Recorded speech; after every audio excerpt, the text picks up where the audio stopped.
Hey everybody, video here for you today, Ancient History News. This is, I believe, the 30th edition of this series. I started this over a year ago. Look at 5 ancient history news stories. But first of all, I want to say congratulations to Dendel and her band. They won the Battle of the Bands in Henderson on Saturday night, won first prize. Congrats to her. And for new subs, Dendel has been singing on my channel since the fall of 2016, I believe. So big congrats to her. But let's go down to Cairo today for our first story. Big event's going to happen here in a few days. They're going to have a big procession where former rulers of Egypt are going to be paraded down the streets to a new home. Let's just go to a story here. Here is a recent article, Glimpse of Ancient Egypt's Famed Rulers to feature soon at Museum of Egyptian Civilization. It says Royal Mummies Gallery at New Museum is set to receive 22 of Egypt's most famous ancient kings. Egypt is gearing for the massive transfer of several mummies for ancient Egyptian kings to their new home in the Cairo district of Fustat on April 3. On that day, 22 royal mummies will be transferred in a huge parade from the Egyptian Museum in Cairo's Tahrir Square to their new permanent display in Fustat's National Museum of Egyptian Civilization. I believe this is the tomb of Amenhotep II, discovered in the late 1800s, but some of these rulers come from tomb 320, found in the Valley of the Kings. Originally, this was thought to be the tomb of a high priest, but many rulers were found in here. Once they got down to the bottom, they found rulers such as Tutmosis I, II, III, Seti, Ramses I and II, all in one tomb. Here's the new National Museum of Egyptian Civilization, where the rulers are going to end up after their parade route. Let's move on to the next story. Next story, let's go down to China. Place I have a real problem pronouncing names. This is the Sichuan province right down here. Here's a fairly recent story from the South China Morning Post. Treasures of mystery civilization could rewrite history of China. The sophisticated artifacts unearthed in Sichuan point to the existence of an advanced culture that challenges a traditional narrative. The existence of this unknown civilization outside the traditional heartland suggests Chinese culture may have its roots in a fusion of different peoples, and they have a video attached here, and I will leave this link below if you want to check it out. But archaeologists in China making some pretty incredible discoveries here, and I will leave this link along with maybe one or two others on this story below. But here are some of the things they have uncovered in China. Very interesting. I have made maybe 24 videos on China total. This was just a very interesting story. Finds that were made here. Different artifacts, and especially this one here. Archaeologists unearthing this remnant of a golden mask. That is very cool and probably priceless. It says this gold mask may have been worn by a priest. That is speculation, but that is a very cool find. Here is one thing unearthed at Sanxingdui, a bronze item of some sort with intricate designs and looks like little glyphs on it. That's a pretty cool find there. Just reading a little of the article, it says the Zhongyuan was long believed to be the center of the world with the most advanced civilization, and people living outside were regarded as barbarians. But with the new discoveries at Sanxingdui suggests the story of Chinese civilization maybe more complex than previously thought, and isn't that the way it is with many sites around the world? Here's another article that was sent to me, 3,000-year-old gold mask of lost civilization discovered by archaeologists in southwest China. Here's a look at that bronze item that was unearthed at the site from the previous article. Here is gold decoration of some sort found at the site. Whenever you have gold items, that's always cool.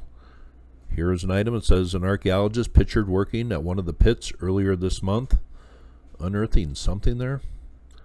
Going down here, here is an item. Very cool. Mask. Talked a lot about masks on my channel. It says a bronze head, a mask uncovered from Sanxingdui in 1986 when the first sacrificial pits were found at the site. That is ancient China for you. Let's move on. Here's a story I'm just going to throw in real quick. This $35 bowl sold at a Connecticut yard sale is worth $500,000. The bowl turned out to be a rare 15th century Chinese artifact. It says a yard sale purchase turned out to be a rare find from China's Yongle period during the Ming Dynasty. A small porcelain bowl bought for $35 at a yard sale in Connecticut turned out to be a rare 15th century Chinese artifact estimated to be worth $300,000 to $500,000. I guess Sotheby's auctioned it off about 10 days ago. But that's a throw-in story, pretty interesting. Next story, let's go over to ancient America. Let's go down to the Toltec Mounds. I talked about this place probably about 2, 3, 4 months ago. I'm just not really sure. But here's the site today. Some pretty impressive mounds still in this place. A nice archaeological park. I know some of my viewers have been here. Let's just go over to a story that just came out recently. Here's a story coming from last week from the Arkansas Times. And once again, I will leave all these links I used below. Ancient history, a correction proposed in legislation. But it says, filed this week, a motion to rename the Toltec Mounds Archaeological Park. There's a sign at Toltec Mounds Archaeological Park. Here is a look from inside the park. And here is an article, Toltec Mounds Astrological Alignment Celebrated. I believe I used this article in my video from last winter on the Toltec Mounds, but let's go over and read what they're trying to change here. Now here is the actual bill, House Bill number 1823, to rename the Toltec Mounds Archaeological State Park. And says the Toltec Mound site is an archaeological site in Arkansas that protects an 18-mound complex with the tallest surviving prehistoric mounds in Arkansas. It was declared an historical landmark in 1978. Construction of the Toltec Mound site in Arkansas is attributed to the Toltec civilization of Mexico. It says archaeologists from the Smithsonian Institution's Bureau of Ethnology in 1883 proved that the indigenous people of the region built these mounds. And it says down here at the bottom, the Toltec Mounds Archaeological State Park shall be renamed Chief Hecaton Archaeological State Park, and the name shall be changed only by an act of the General Assembly. So I will leave this below if you want to check out the wording of this article, but they want to change it because they don't think this has anything to do with the Toltecs of Mexico. Next story, let's go down to Russia. I found this very interesting. I talked about this maybe 6 or 7 years ago. I don't think I've talked about it since, but I saw a few people tweet about this. This is called Shigir, right down here. A very interesting find was made down here in 1890, and it just seems like many other things, this too is getting pushed further back in history. Let's just go to an article. This is Science Alert. This is called the Shigir Idol. The world's oldest known wooden statue is over 7,000 years older than Stonehenge. That is based on when you think Stonehenge is built. But it says, the further back you go in time, the sparser the archaeological record grows. Many materials used by humans, wood, leather, fabric, simply don't last and are swallowed by the earth under the implacable march of time. The Shigir Idol, in that context, is a marvel. Just reading a little here, it says in 10 pieces, the idol was first discovered in 1890 and was regarded as a curiosity, a totem pole-like carving from an earlier age. It says radiocarbon dating revealed in the 1990s that the Shigir Idol was much older than we had guessed, placing it around 9,750 years old. Then in 2018, another bombshell. A team of scientists conducted new analysis using a sample extracted from the artifact's more pristine core and found that it was closer to 11,600 years old, placing it right at the end of the Younger Dryas boundary. But it says here a team in Russia has now reanalyzed multiple carbon dating results. Their finding is that some of the statue is even older still. The wood used in the sculpture appears to be around 12,250 years old.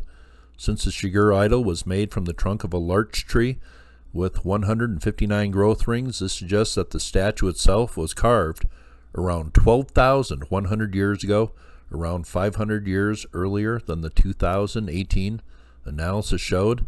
This suggests that the sculpture was carved at the end of the last ice age and the beginning of the Holocene. And here are some looks at this carving. What exactly do these designs represent? That's very interesting to think about. What were these people depicting? Coming from the Younger Dryas period, they must have seen some pretty incredible things. It says the idol was carved during an era of great climate change when the early forests were spreading across a warmer late glacial to post-glacial Eurasia. The landscape changed and the art, figurative designs, and naturalistic animals painted in caves and carved in rocks did too, perhaps, as a way to help people come to grips with the challenging environments they encountered. But here is something carved on wood during the Younger Dryas period. This is a rare, important artifact here. It just sums it up this way. It says, we have to accept that hunter-gatherers had complex rituals and were capable of very sophisticated expressions of ideas and art. These things didn't start with farmers. They began with hunter-gatherers much earlier. And that's well said. Let's move on. Now here's another article. I'm just going to give a quick mention. Archaeologists have found prehistoric rock structures under the Great Lakes. Here's what the stones can tell us.